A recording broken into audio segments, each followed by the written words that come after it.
Picture this scenario. You're driving down the road and all of a sudden you hear a loud bang. You pull your car to the side of the road and you look out and you realize you have a flat tire. Then you realize you have no clue how to change a flat tire. And you reach to pull your phone out to call AAA, but you realize you're in the middle of West Virginia and there's no cell phone service. So, how do you change a tire? Well, in this short presentation, I will explain to you how to change a tire. My qualifications for changing a tire are based on the fact that I've helped my grandpa out for a few years changing tires, and he's been a mechanic for over 40 years. All right, some safety concerns before we get started.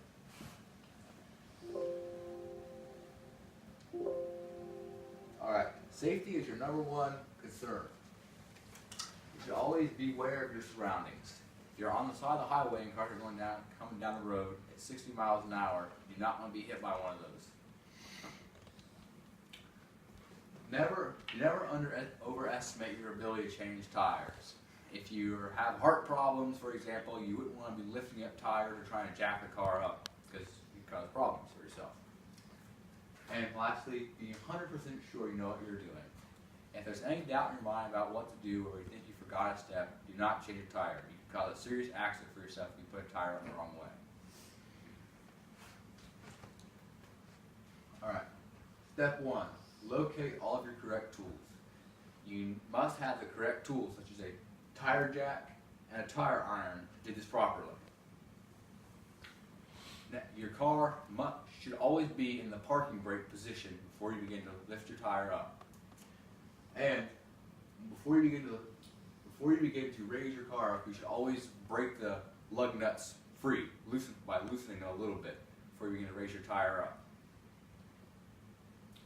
And jack position is important because if you put it in the wrong position, you can seriously mess up your car's alignment or anything else, something else, for example.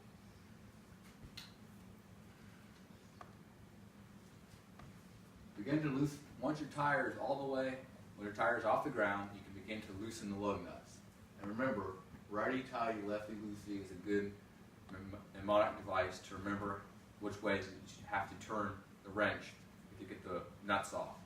This is very hard for a lot of people to understand, including myself, because remember, most cars in the United States use righty-tighty, lefty-loosey to come off. There are some exceptions, but they are very rare. When your lug nuts come completely off, then you can remove your spare tire and put it in the back of your car. Then when you put the spare tire in the car, it's very important to get it on the straight. You cannot have a crooked spare tire because it will cause many problems later.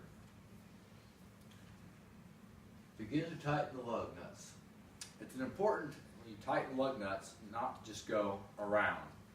What you should do is do it in a star pattern by starting at the top, going to the opposite, the other opposite, and the other opposite, and back and so on, until they're completely tightened, and then give it one last check to make sure they're all tightened. Put all the tools away when you're done. You do not want to have another instance where you need any of your tools, and you found that you left your tire iron, for example, on this highway a month ago. So the last thing, always check your work. And that means that can be giving your lug nuts one more check, make sure they're tightened, is never hurt. And one last thing that kind of reiterates something that I said: if in doubt, do not drive your car. You could seriously injure or kill yourself if you're driving down the road, your tire comes off.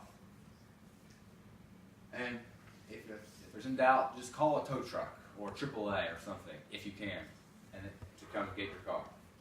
And lastly, go to a tire shop immediately and have a spare tire put on.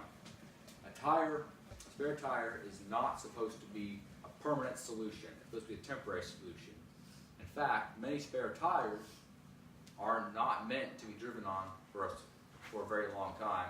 In fact, now that they have the new super small ones, or donut spare tires, they can't take very much, and it can cause problems later on if you drive them. And the tire shop people will be able to check for any other damages may be caused by your tire coming up, such as your alignment or brakes or anything like that. And that concludes my presentation on how to change a tire. I hope I was able to help some people to understand a little bit better how they're supposed to change a tire and be better equipped and better suited for how to do it safely, because the tire changing is just one part of a car, which can be very dangerous if it's not properly done. Thank you all for coming out here.